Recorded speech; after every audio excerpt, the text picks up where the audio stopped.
আপনার জীবনের একটি প্রিয় আমল জানতে চাই।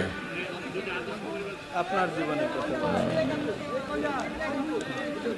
এমন কোন আমল আমার জানতে পারবা এরকম কোনো আমল আমার কাছে নেই।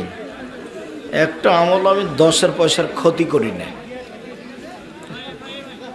এটা আমার খুব দৃঢ়তা কাজ করে।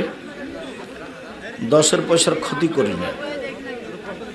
আর আমি চেষ্টা করি রাতে আল্লাহকে কিছু বলার, এটা তুমি হিসাবে নিয়ে আসতে পারো। আমি আমার জীবনে রাতে আল্লাহকে কিছু বলার চেষ্টা করি মানুষ হিসেবে। তবে এইসব প্রোগ্রামে খুব কাবু, মানে টিকে থাকতে পারি না।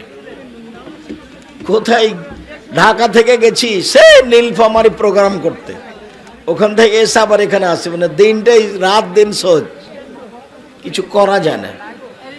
আল্লাহকে কিছু বলতে হলে কখন ঘুমাতে হবে?